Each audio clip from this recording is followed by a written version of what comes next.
Another massive exclusive about Paramount, Paramount Plus, and most importantly, our beloved Star Trek. Welcome to the Tachyon Plus podcast.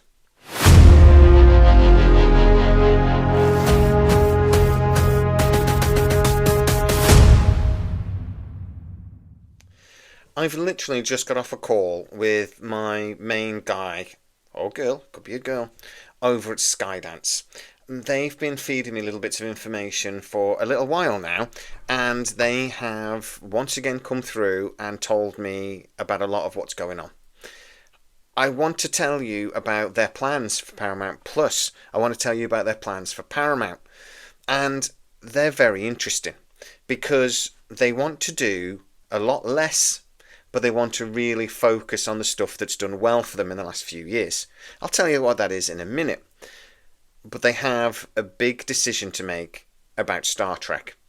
And according to the person I'm speaking to, this comes from the very top. According to my source, the top executives have had several meetings about their plans for Paramount if ever this deal goes through.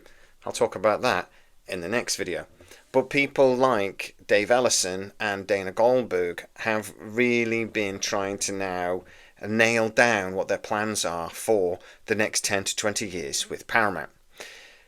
Again, I'm going to talk about that in another video because I really, in this video, want to talk about Star Trek because it is the thing we love the most. And what I'm being told is mixed. For me, my emotions, are mixed about what they're saying. Because apparently they are currently not fully decided on how to move forwards, but they are leaning very heavily towards not renewing the contract with Secret Hideout to produce Star Trek. And not actually pursuing further Star Trek projects particularly quickly. This would basically mean that the two movies that have been talked about quite a lot, Star Trek 4 with Chris Pine, etc., and this other Star Trek prequel movie that are actually in pre-production at the moment, might be the last Trek things we get for a while. I'm being told Star Trek 4 isn't going to happen, but the prequel movie probably will still move forwards. There does seem to be an idea to move away from Secret Hideout and maybe just do a couple of Star Trek movies over the next 10 to 15 years, and perhaps no television at all. Why? Well, apparently, after they did a review of all their major franchises and all of the big things that they're working on, they looked at Star Trek, they looked at the fan base and how we're quite divided, and how basically much it costs for them to produce Star Trek compared to the return. And that's not been good. Section 31, in theory, at least initially, did okay. It did good hours. But those hours dropped off like a cliff. I mean, literally like a lemming in a Star Trek uniform just jumping clean off a cliff. The hours died really, really quickly, even though initially they were okay. Strange New Worlds does okay, but they were never planning to go beyond 5 seasons, and they are now rushing to get 5 seasons done. They're already filming the 4th. They've got just over another year. They will film the 2nd season of Academy, which has obviously already been filmed and in post-production at the moment, and they will film the 5th season of Star Trek Strange New Worlds under the current contract agreement. The current contract agreement then basically allows them to complete production and post-production on those series and get paid for it, even once their current production deal ends. So, roughly, in the summer of 2027, we will get the last season of Strange New Worlds. That may be the last Star Trek series we get on our screens for a very, very long time. It's not just that they're not thinking about renewing the deal. I'm actually quite happy about that in lots of ways.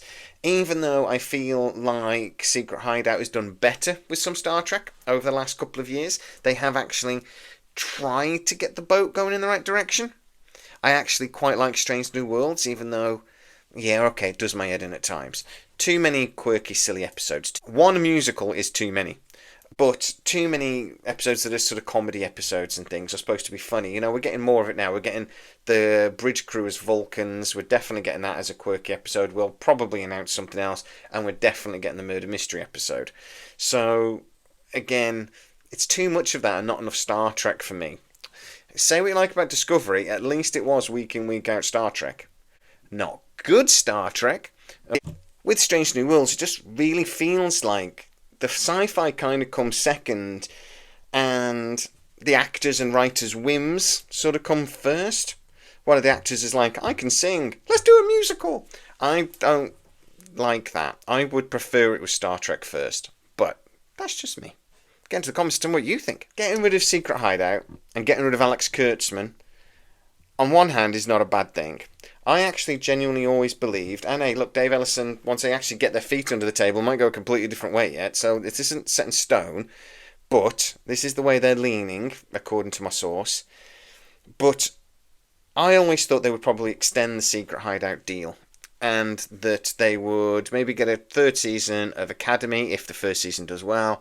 They might sort of like try to get Star Trek Legacy off the ground, renegotiate that deal maybe, you know, wrestle some of that creative control back, but just keep Star Trek going for a bit and then figure out what to do with Star Trek a little bit down the line once they've actually sorted out the bigger problems at Paramount, which I'll talk about in the next video. It doesn't look like they're willing to do that.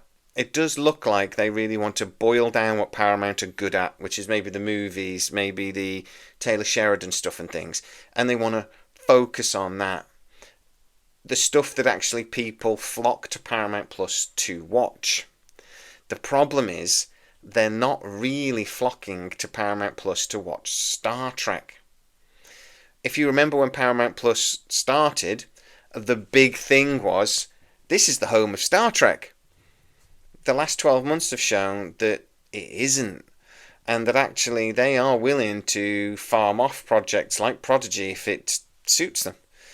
And that if we were going to get Legacy, it was going to have to be with another partner like Amazon again. They moved all the movies off and put them on different streaming platforms to make a bit of money. Even though Paramount Plus is actually now doing very well, it's actually profitable. 18 months ago, I was reporting how whoever was going to come in and buy Paramount was probably going to sell Paramount Plus off, maybe in a deal with Netflix or somebody like that. That's what Warner Brothers were going to do if they'd have bought Paramount. Now I'm being told Dave Ellison is like, nah, this is doing well. Let's keep up. Let's double down. Let's actually make Paramount people's second, third choice streaming provider. Because, you know, I think Netflix is most people's first. Disney Plus is a lot of people's first. Fighting for that next one. Paramount Plus are doing very well, thank you very much. You know, I would argue that they are looking at it and thinking, we can get sort of in line with Amazon here, or something like that. Even though I think Amazon is actually the biggest technically, but it's not the one people watch the most of. So that seems to be their plan. And Star Trek doesn't fit that plan, because it's not bringing people to Paramount Plus the way they were hoping.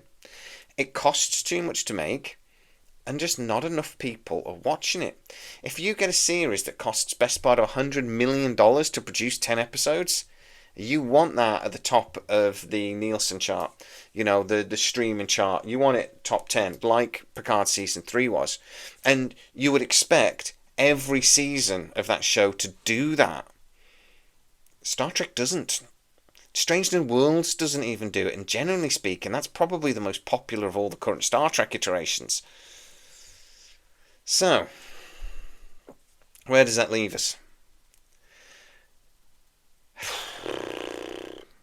I'd love for you guys to get into comments at this point and tell me, seriously, hand on heart, is no Star Trek probably a good thing? No Kurtzman, no Secret Hideout, a complete reset. Is that what, as fans, we really want? Now, there'll be a lot of very angry Kurtzman haters that are going to jump on this straight away. Star Trek's woke, Star Trek's crap, get rid of it, burn it all, reset to 2004. But there's a lot more fans out there that won't comment because they're not as invested. I want to hear from you. I'm in two minds about this. Do I really want no Star Trek, or only maybe a couple of Star Trek movies, if that means no Kurtzman? I'm torn. But get into the comments and tell me exactly what you think. And don't get me wrong, I want Kurtzman out. I just want them to maybe bring somebody else in and bring Star Trek back. But if that's not what they're going to do, is no Trek better than bad Trek? Get into the comments and tell me exactly what you think. In the next video, I'm going to be talking about their plans for Paramount and a lot of the struggles that they're coming up with. And also, I'm going to be doing another video talking about how the Skydance deal is not definitely going through and that they are very concerned. If you are new to the channel, don't forget to like, subscribe and hit the bell notification. It really helps us out and you'll never miss those videos and all of our other videos. Also, you can become a member, and a lot of these videos I'm talking about, you get to see 24 hours before everyone else. Go check that out. A lot of this news I'm telling you is exclusive, and no one else has got it. Because I got people, through sheer luck, that I get to speak to, that are telling me stuff that just isn't out there. It's definitely worth becoming a member and hitting the bell notification so you don't miss any of that news. As always, please stay safe, live long and prosper, and I'll see you next time. Our tachyon pulse has been unable to completely penetrate the anomaly.